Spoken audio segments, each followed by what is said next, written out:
નાના નાના છે પણ કમાલના છે આ રસોઈના ટિપ્સ. 1. લસણને જલ્દી છોલવા માટે લસણને થોડીવાર માટે ગરમ પાણીમાં રાખો. આ પછી લસણને છોલશો તો છાલ સહેલાઈથી નીકળી જશે. 2. ગ્રેવીને ઘટ્ટ કરવા માટે તમે શેકેલો બેસન અથવા સત્તુ મિક્સ કરો. આનાથી ગ્રેવી ઘટ્ટ અને સ્વાદિષ્ટ પણ બને છે. 3. ઇડલી ઢોસાનું બેટર જો ખાટું થઈ ગયું હોય તો નાળિયેરનું દૂધ મિક્સ કરવાથી ખટાશ દૂર થાય છે. 4.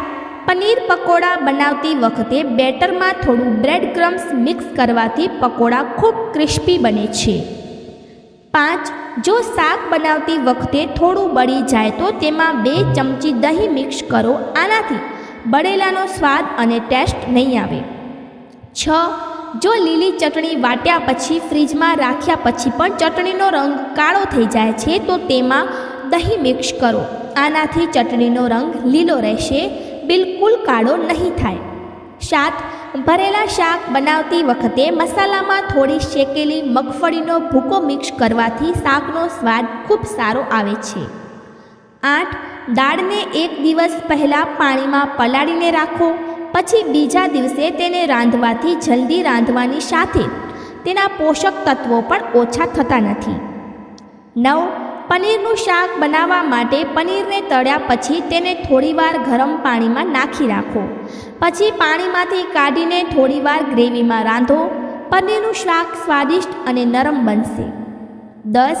હળદર અને સેંધવ મીઠું બારીક વાટીને તેને શુદ્ધ સરસવના તેલમાં મિક્સ કરીને સવાર સાંજ દાંત ઘસવાથી દાંતનો દુખાવો દૂર થાય છે. 11. પાકેલું જામફળ ખાવાથી શરીરમાં હિમોગ્લોબિનની ખામી થતી નથી. 12. હલવો બનાવતી વખતે જો ખાંડ વધારે પડી જાય તો મખાનાને વાટીને હલવામાં મિક્સ કરવાથી હલવાની મીઠાશ ઓછી થઈ જશે. 13. બટાકાને ક્યારે પણ ફ્રીજમાં ન રાખવા જોઈએ, કારણ કે બટાકામાં સ્ટાર્ચ હોય છે અને ફ્રીજમાં રાખવાથી તેમાં શુગરનું પ્રમાણ વધારે થઈ જાય છે. 14. મગની દાળને સ્વાદિષ્ટ બનાવવા માટે દાળને ઉકાળ્યા પછી ઘી, હિંગ અને જીરામાં વઘાર કરો. 15. રોટલી રાખવાના ડબ્બામાં 1 આદુનો ટુકડો મૂકી દો. આવું કરવાથી રોટલી નરમ રહે છે. 16. અડદની દાળની વડી બનાવતી વખતે તેમાં થોડી સૂજી મિક્સ કરો. આવું કરવાથી વડી કુરકુરી અને વધારે સ્વાદિષ્ટ બનશે. 17. દહીંની ખટાશ ઓછી કરવા માટે તેમાં થોડું પાણી મિક્સ કરીને એક કપડામાં બાંધીને થોડીવાર માટે લટકાવી દો. દહીંની ખટાશ દૂર થઈ જશે. 18. કાકડીનું રાયતું બનાવવા માટે કાકડીને છોલ્યા વગર જ કસવાથી રાયતું ખાવામાં વધારે સ્વાદિષ્ટ લાગે છે. 19. હિંગના મોટા મોટા ટુકડાઓને કપડામાં બાંધીને પોટલી બનાવો અને 3 થી 4 પોટલીઓને લોટના ડબ્બામાં રાખો. હિંગની તીવ્ર ગંધ અને મહેકથી કીડા મકોડા લોટમાં નહીં લાગે. 20. કાળા ચણાની ચાટ બનાવતી વખતે શેકેલા જીરાનો પાવડર અને લીંબુનો રસ વાપરવાથી ચાટ સ્વાદિષ્ટ બને છે. 21. લીંબુને અખબારમાં લપેટીને ફ્રીજમાં રાખવાથી લીંબુ વધારે દિવસો સુધી તાજા રહેશે, બિલકુલ કાળા નહીં પડે. 22. ચોમાસાની ઋતુમાં અથાણાં અને મુરબ્બાને સુરક્ષિત રાખવા માટે અથાણાં અને મુરબ્બાની બરણીનું મોઢું માત્ર ઢાંકણથી બંધ ન કરો. ઢાંકણ ઉપર સ્વચ્છ કપડું કસીને લપેટીને બાંધી દેવું જોઈએ. આનાથી ઠંડી હવા અંદર નહીં જાય અને બગડવાનો ડર પણ નહીં રહે. 23. ચા બનાવતી વખતે ચામાં એલચીના છોડા નાખવાથી ચા સુગંધિત બને છે. 24. જૂના બટાકાને ઉકાળતી વખતે પાણીમાં થોડું લીંબુનો રસ નાખવાથી તે સફેદ થવાની સાથે સાથે ખાવામાં પણ સ્વાદિષ્ટ થઈ જશે. 25. સૂજીના શીરામાં પાણીની જગ્યાએ દૂધનો ઉપયોગ કરવાથી શીરો વધારે સ્વાદિષ્ટ બને છે. 26. જો લીલી ચટણી વાટ્યા પછી ફ્રીજમાં રાખ્યા પછી ચટણીનો રંગ કાળો થઈ જાય તો તેમાં દહીં મિક્સ કરો. આનાથી ચટણીનો રંગ લીલો રહેશે. 27. રીંગણ ખરીદતી વખતે સારી રીતે તપાસો કે ક્યાં કોઈ છિદ્ર ન હોય. જો તેમાં છિદ્ર અથવા તિરાડ હોય છે તો આવા રીંગણમાં કીડા હોઈ શકે છે. 28. શાહી ટુકડા બનાવતી વખતે તેમાં થોડી લીલી એલચીનો ઉપયોગ કરવાથી શાહી ટુકડાનો સ્વાદ વધી જાય છે. 29. ફ્રીજમાં રાખેલા ટમેટાં જો ચોંટવા લાગે તો તેમાં મીઠાના પાણીમાં રાખો. સવારે ટમેટાં તાજા થઈ જશે. 30. ખજૂર સાથે મોટી એલચી ખાવાથી વૃદ્ધ સ્ત્રી પણ જુવાન દેખાય છે. 31. બટાકાના ડબ્બામાં એક સફરજન મૂકી દો. આનાથી બટાકા જલ્દી અંકુરિત નહીં થાય અને લાંબા સમય સુધી તાજા રહેશે. 32.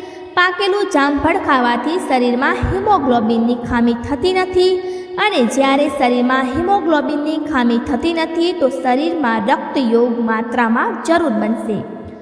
33. ગરમ પાણીથી ચહેરા પર વરાળ લેવાથી ચહેરાના રોમ છિદ્રો ખુલી જાય છે, જેનાથી બધી ગંદકી નીકળી જાય છે. 34. છાલ સહિત એલચીને અડધી બાળીને તેને કપડામાં ગાળીને તેનો પાવડર ઘી અને ગોળ સાથે ખાવાથી સૂકી ઉધરસ દૂર થાય છે. 35. સરસવના તેલમાં ચપટી મીઠું મેળવીને દાંત અને પેઢા પર મસાજ કરવાથી દાંત સાફ થાય છે અને પેઢા મજબૂત થાય છે. 36. જે લોકોને વધારે વાળ ખરવાની સમસ્યા છે તેમણે ગાયનું ઘી નાકમાં નાખવાથી વાળ ખરવાનું બંધ થઈ જાય છે અને નવા વાળ આવવા લાગે છે. 37. ઘરની બહાર નીકળતી વખતે દહીં અને ખાંડ ખાવાથી શરીરની સારી માત્રામાં ગ્લુકોઝ મળે છે, જેનાથી તરત ઊર્જા મળે છે. 38. નીચે બેસીને ભોજન ખાતી વખતે વારંવાર થાળીમાં નમવું પડે છે અને પછી પાછા થવાથી પેટના સ્નાયુઓ સતત કામ કરે છે, જેનાથી પાચન ક્રિયા મજબૂત થાય છે. 39. જો તમને ગોરાવાની આદત છે તો તમારી ડાબી બાજુ સૂવાનો પ્રયાસ કરો. ડાબી તરફ સૂવાથી તમારી નાકની નળી ખુલ્લી રહે છે, સાથે જ આ તમારા ગોરાવાને પણ ઓછું કરે છે. 40. જો તમે તૂટેલી કાંસકીને વાળથી ઓળશો તો તમારા ઘરમાં ક્યારે પણ બરકત નહીં આવે. 41. જો તમે ઊભા પાયજામો પહેરો છો અથવા ઊભા વાળ બનાવો છો તો આનાથી તમારા ઘરમાં પણ બરકત નહીં આવે. 42. ઘી અને આદુનો રસ મિક્સ કરીને પીવાથી કમરના દુખાવામાં ખૂબ જ આરામ મળે છે. 43. વધારે ખાટી વસ્તુઓ ખાવાથી વૃદ્ધત્વ જલ્દી આવે છે. 44. ભૂખ્યા પેટે દહીં ખાવાથી યાદશક્તિ મજબૂત થાય છે. 45. લીમડાના તેલને ગરમ કરીને માથા પર લગાવવાથી બુદ્ધિ વધે છે. 46.